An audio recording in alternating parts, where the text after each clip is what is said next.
Hello tout le monde, aujourd'hui on se retrouve dans une nouvelle vidéo et comme vous avez pu le voir, aujourd'hui il s'agit d'une grosse vidéo couture puisque dans cette vidéo je vais vous montrer comment réaliser 3 coussins. Et pour ces coussins j'ai décidé de reproduire des modèles déjà existants de la marque Urban Outfitters qui fait pas mal de vêtements et de déco etc. Je pense que vous connaissez, mais c'est une marque qui est assez chère, voilà, et je trouve vraiment leur décoration super jolie et ils avaient des très beaux coussins en fait. Je tombais par hasard dessus sur Pinterest et voilà, je me suis dit que ça pouvait être une idée de reproduire, enfin de tenter en tout cas de reproduire des coussins le plus ressemblant possible à ce qu'ils ont pour voir si on peut se débrouiller sans forcément mettre 40-50 € dans un coussin. Donc voilà, j'ai décidé de faire 3 modèles assez différents. Bien évidemment, si des vidéos couture comme celle-ci vous plaisent, n'hésitez pas à mettre un petit like sous cette vidéo, voilà, ça me ferait très plaisir, et à vous abonner si c'est pas déjà fait. Au niveau des tissus, je suis tous allée les chercher chez Mondial Tissus. En plus, il y avait des promos à ce moment-là puisque c'est la période des soldes et j'ai trouvé des tissus vraiment super jolis. Donc évidemment, tous ceux que j'ai trouvés n'étaient pas en solde, mais les prix ça allait, et de toute façon j'ai pris 50 cm à chaque fois, donc ça revenait pas si cher que ça. Et il y a vraiment pas mal de choix et de couleurs, donc vous pouvez vraiment faire pas mal de coussins avec des tissus du rayon ameublement.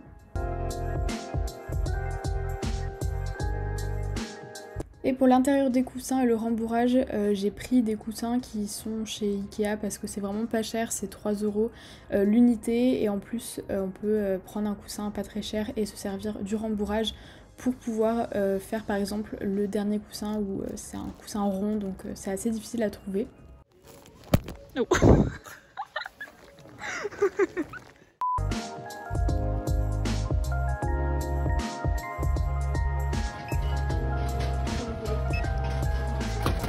Premier coussin, il s'agit de celui-ci, donc j'ai décidé de le faire de cette couleur, la couleur verte, voilà, je l'aimais beaucoup en vert, et c'est un coussin du coup avec des pompons, voilà, il y a 4 petits pompons et également des coutures en triangle comme ça. Dans la vidéo vous pouvez remarquer que j'ai montré que les pompons se mettaient ici, alors en fait vous les mettez où vous voulez, mais je me suis trompée, si vous voulez vraiment reproduire à l'identique par rapport à l'original, il faut les mettre sur les petits triangles juste ici. Je m'en suis rendu compte en prenant les photos, donc voilà, je me disais qu'il y avait un truc louche, que c'était bizarre, ça ressemblait pas tellement à la photo, et en fait j'ai pas du tout fait attention. Pour le matériel, vous aurez tout d'abord besoin de 50 cm d'un tissu assez fin, donc ici c'est une sorte de lin dont les mailles sont assez détendues, et ensuite il vous faudra également de la ficelle blanche, donc moi c'est une sorte de laine, voilà, c'est je crois de l'acrylique, mais peu importe.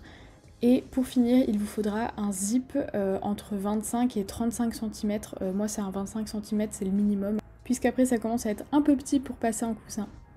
Donc pour commencer, on va venir couper 2 carrés de 42 par 42 cm dans notre tissu, donc voilà, des carrés tout simples, et ça va donc être le devant et l'arrière de notre coussin.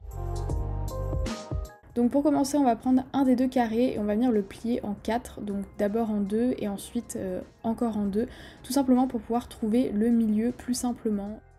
Et ensuite avec un crayon, je viens marquer donc l'angle en fait où se plie en fait le tissu, pour tout simplement trouver la marque qui est le milieu en fait de mon carré.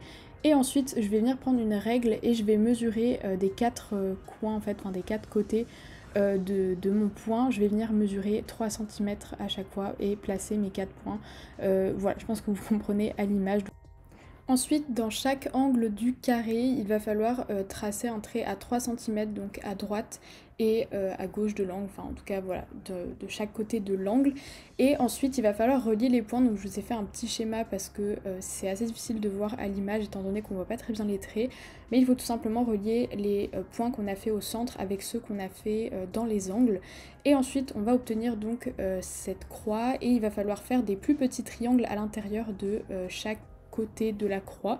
Et pour ça on va commencer par faire un point à 6 cm du centre, enfin pas du centre exact, mais bref, je pense que vous voyez les points. Et ensuite on va faire une bande en fait à 4 cm de l'extérieur de la croix en fait centrale.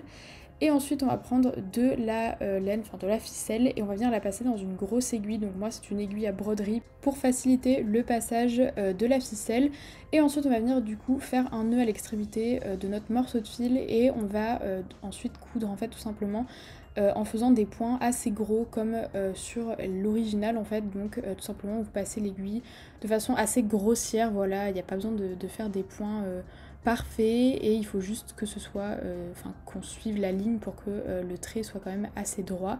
Et ensuite voilà, vous faites plusieurs points en même temps, parce que du coup vu que c'est pas censé être très précis, vous pouvez en faire plusieurs en même temps.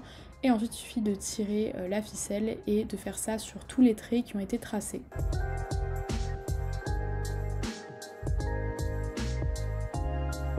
Et donc voilà ce que l'on obtient après environ une demi-heure de couture, voilà.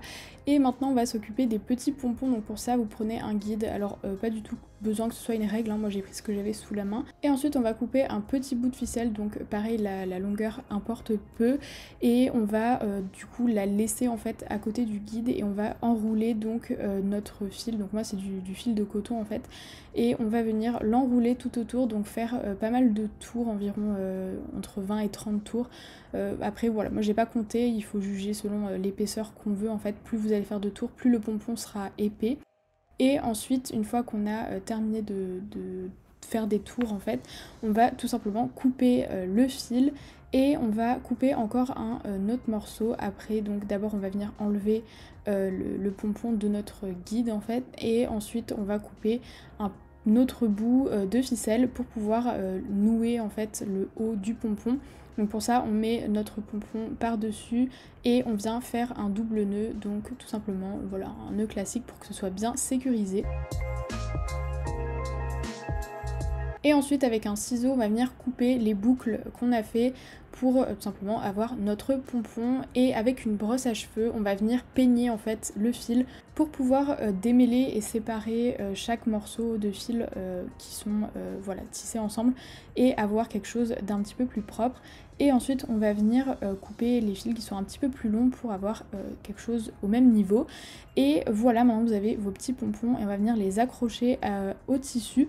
Donc pour ça on prend la même aiguille, on passe un morceau du fil qui est resté en fait dans la boucle tout simplement, et on va venir le passer à l'intérieur du tissu, donc avec l'aiguille, et ensuite tout simplement faire un double nœud pour sécuriser le pompon. Et voilà, vos pompons sont attachés sur votre coussin.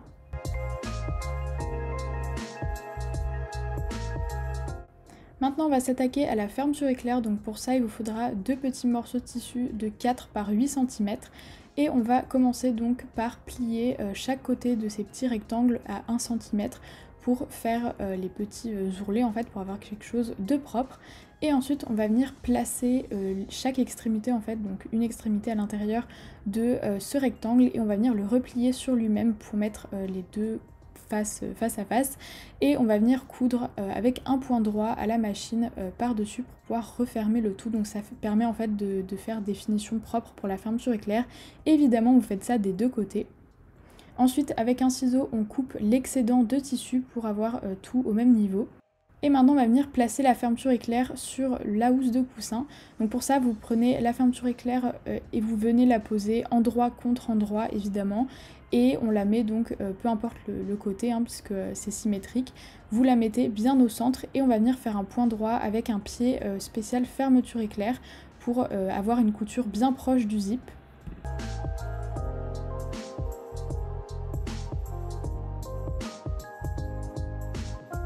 Et donc voilà, une fois que vous avez cousu le premier côté de votre fermeture éclair, on va venir attacher l'arrière de la housse de coussin par-dessus, donc toujours endroit contre endroit, et avec la même technique, donc avec un point droit.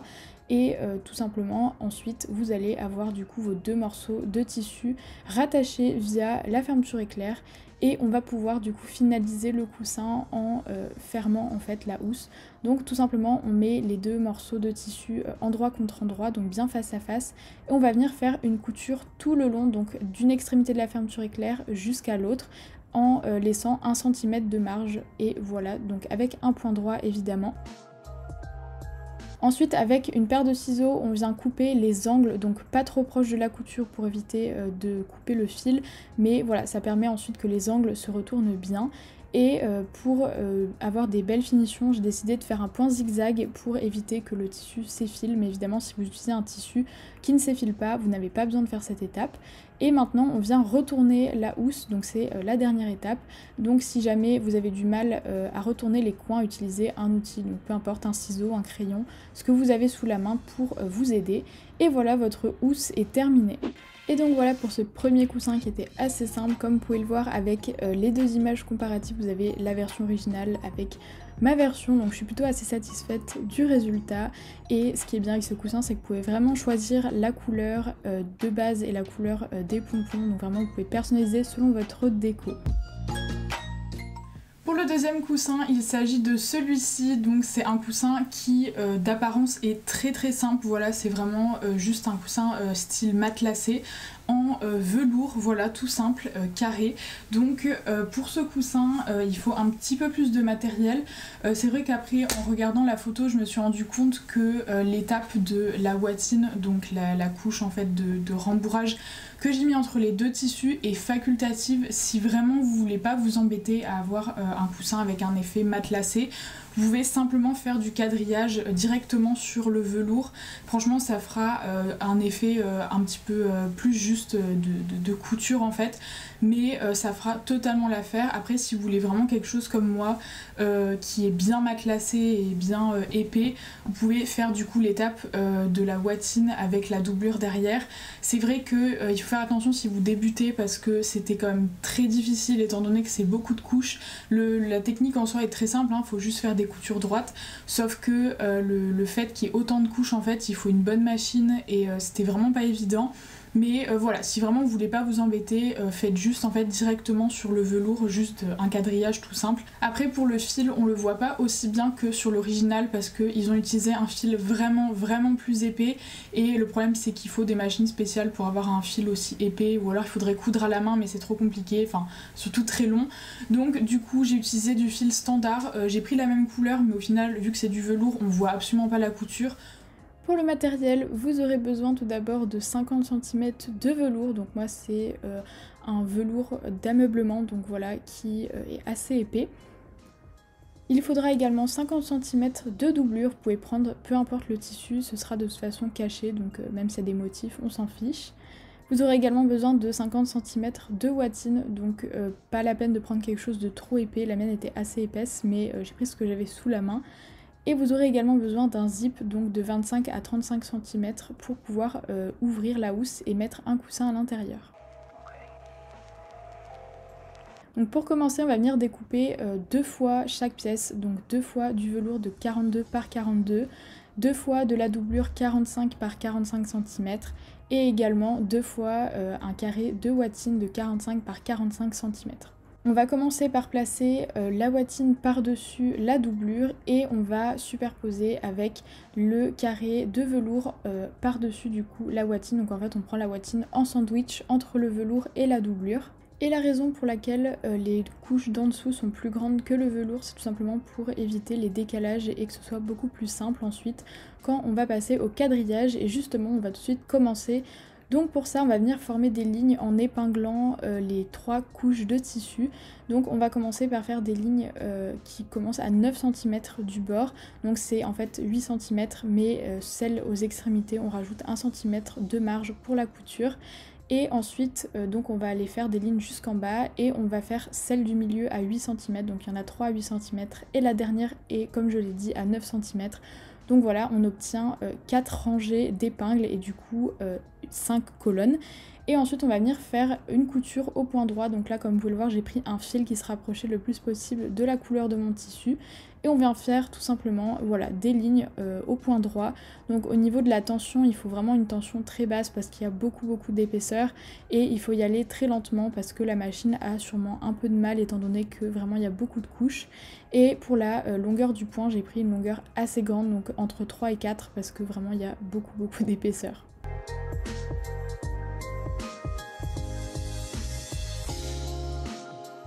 Et donc voilà ce que l'on obtient pour l'instant. Donc comme vous pouvez le voir, les coutures sont vraiment discrètes et quand on retourne on voit du coup le fil de l'autre côté. Et on va maintenant faire la même chose dans l'autre sens, donc c'est vraiment exactement le même principe. On commence par 9 cm, ensuite 8, 8, 8 et finalement 9 cm. Et c'est exactement la même chose dans l'autre sens. Et voilà, donc vous avez maintenant votre quadrillage et l'effet matelassé. Et du coup c'est pour ça qu'on a mis la watine au milieu pour vraiment avoir un effet matelassé en fait, un petit peu bombé. Et maintenant on va pouvoir couper l'excédent de tissu qui dépasse en fait du velours, qui nous sert plus à rien, et on va venir placer la fermeture éclair. Donc là c'est exactement la même manière que pour le premier coussin que je vous ai montré. J'ai enlevé la partie où on met les petits rectangles aux extrémités du zip parce que y avait vraiment trop d'épaisseur et j'arrivais pas en fait à coudre, du coup voilà, j'ai enlevé cette partie, c'est pas bien grave, du coup voilà. Et on fait attention que les coutures correspondent bien en fait de chaque côté pour avoir quelque chose de bien symétrique. Et voilà, on fait évidemment une couture au point droit comme d'habitude. Et maintenant on va venir tout simplement, la dernière étape, assembler les deux morceaux. Donc on met nos deux côtés de la housse face à face, endroit contre endroit, et on vient coudre d'une partie d'une extrémité à l'autre du zip. On n'oublie pas comme à chaque fois de laisser le zip ouvert, très important pour pouvoir retourner la housse. Et voilà ce que ça donne, donc j'ai cousu à environ 1 cm du bord. Et comme à chaque fois on vient couper les angles pour pouvoir faciliter au moment de retourner la housse le retournement des angles en fait, puisque du coup sinon c'est un petit peu plus difficile s'il y a trop de tissu.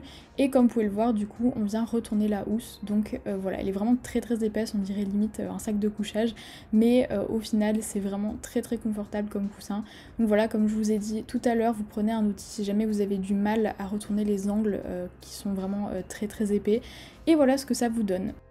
Et donc voilà pour ce coussin qui est pas si difficile au final. Donc vous avez évidemment un petit comparatif avec la version originale et ma version. Et pareil, ce qui est bien, c'est qu'avec ce coussin, vu qu'il est assez simple, vous pouvez vraiment adapter la couleur et même le tissu selon vos goûts et votre décoration actuelle. Et alors maintenant le dernier coussin, donc il s'agit de celui-ci. Donc c'est un coussin que je pensais très simple et rapide à faire, mais alors pas du tout. Voilà, j'ai trouvé le design vraiment sympa, donc il existe je crois aussi sur le site en format carré, mais j'avais envie de vous proposer également en format rond pour cette vidéo. Et du coup voilà, c'est un coussin qui fait penser à un soleil un peu, mais qui est avec plein de franges en fait sur les côtés, et j'avais vraiment envie de vous montrer comment réaliser tout de A à Z sans acheter des franges ou quoi. Donc c'est tout simplement le même tissu en fait que j'ai transformé en petites franges. Donc ce coussin m'a donné beaucoup de fil à retordre parce que, à vrai dire, dans la vidéo, celui que vous voyez c'est celui-ci. C'est une catastrophe en fait. J'ai complètement foiré celui que je vous montre dans la vidéo. Vous pouvez voir qu'il y a une sacrée belle différence. Donc dans la vidéo, pour vous expliquer, en soi c'est exactement la même technique, il n'y a rien qui a changé entre les deux. C'est pour ça que j'ai pas refilmé avec celui-ci que j'ai fait hors caméra, parce que ça sert à rien de tout refilmer. C'est vraiment la même technique, sauf qu'en fait comme je crois que je vous l'explique dans la vidéo, les fils en fait du tissu, il y a vous savez, du coup le tissu en fait est tissé, donc il y a des fils dans ce sens là et des fils dans ce sens là. Et dans ce tissu que j'ai choisi, en fait, les fils n'étaient pas les mêmes dans les deux sens. Donc on a un sens avec un fil très épais et l'autre sens c'était un fil un petit peu plus satiné, voilà, et très très fin. Et je me suis dit que ce serait beaucoup plus sympa si c'était voilà, ce genre de fil qui fait un peu comme des franges. Sauf qu'au final, je me suis vite rendu compte que c'était une très mauvaise idée. Parce que il n'y avait pas du tout assez de fil, donc là clairement c'est ridicule, hein. On dirait que j'ai fait des couettes, genre que c'est des cheveux humains, c'est une catastrophe. Et en plus voilà, il n'y avait pas du tout assez de fil, du coup voilà, franchement les pompons sont ridicules.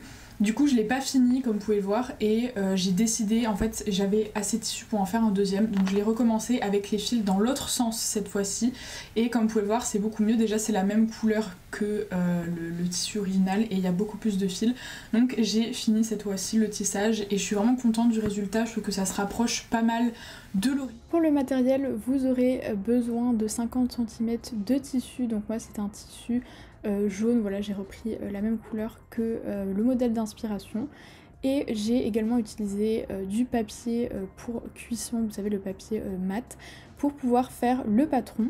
Donc à l'aide d'un compas, je vais venir tracer un cercle de 17 cm de rayon pour avoir du coup un cercle de 34 cm de diamètre. Donc voilà, je le trace tout simplement, donc c'est assez difficile puisque le compas arrive à ses limites.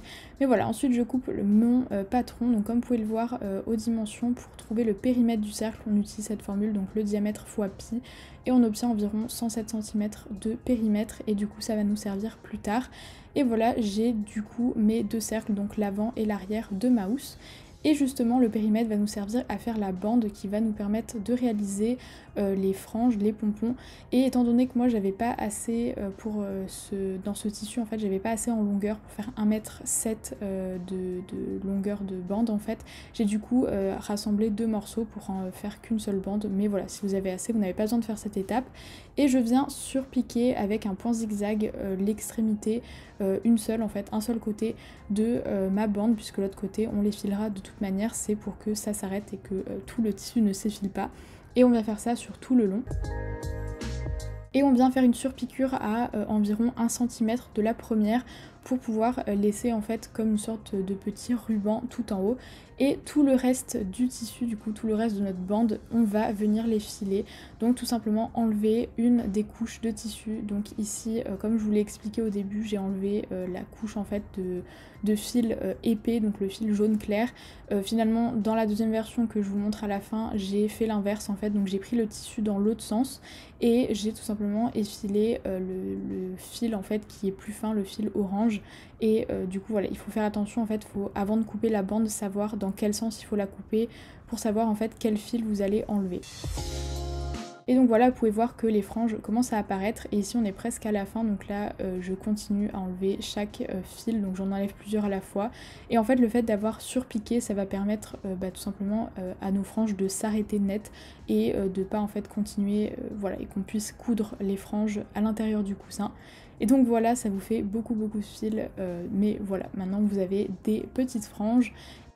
Je vous conseille en faisant ces franges de prendre en fait dès le départ un excédent en fait. Donc par exemple là si vous faites les mêmes dimensions que moi, au lieu de prendre 107, de prendre 110 voire 115 cm pour être sûr d'avoir assez de franges et pouvoir en fait couper l'excédent à la fin. Ça évite les problèmes de galons en fait trop courts.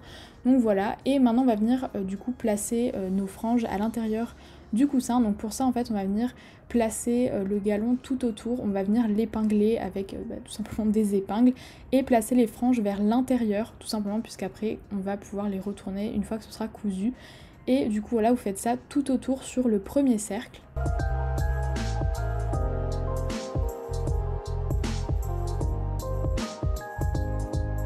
Et une fois que cela est fait, on va venir placer le deuxième cercle, donc endroit contre endroit, toujours de la même manière, donc par-dessus, et on vient réutiliser les mêmes épingles et réépingler par-dessus pour prendre les trois couches ensemble.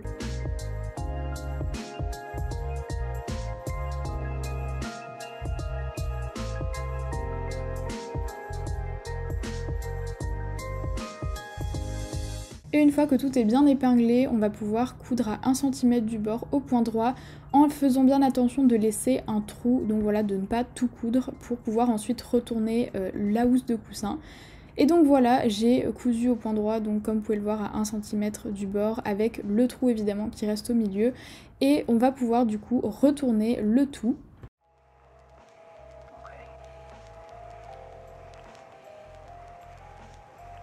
Ensuite, on va pouvoir rembourrer le coussin, donc évidemment vu que c'est une forme ronde, c'est assez compliqué de trouver un coussin déjà tout fait de cette dimension et rond.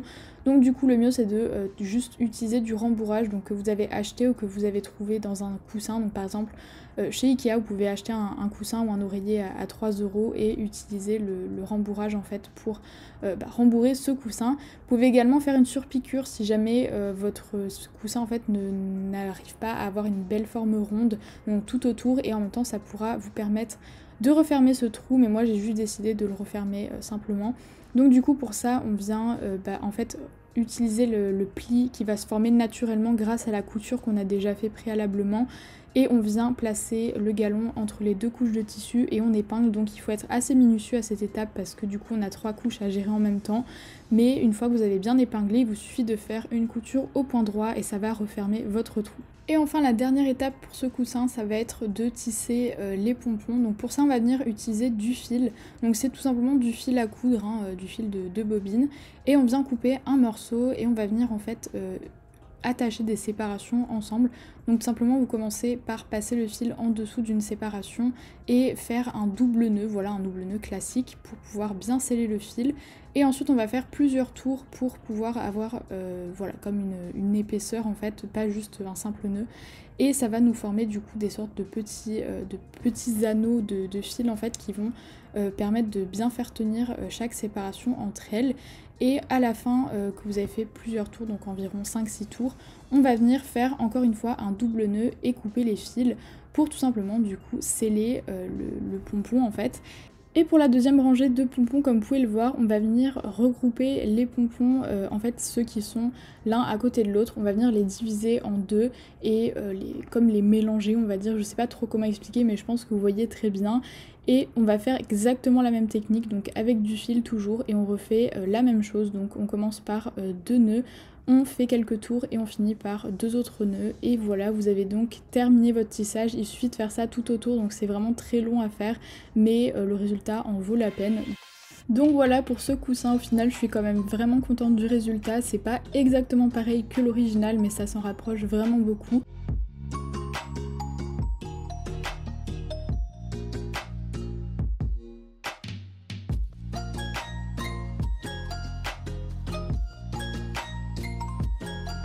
Et donc voilà pour cette vidéo, j'espère qu'elle vous aura plu. N'hésitez pas à me donner votre avis dans les commentaires sur ces coussins. Si vous trouvez qu'ils ressemblent aux originaux et lequel a été votre préféré. N'hésitez pas également à me dire si ce genre de vidéo vous plaît. Donc voilà, en tout cas, n'hésitez pas à aller voir dans la barre d'infos, il y aura les liens de ma boutique Etsy ainsi que de mon Instagram. Si jamais vous n'êtes pas encore allé faire un petit tour. Et sur ce, je fais plein de gros bisous et je vous dis à la prochaine. Bye tout le monde!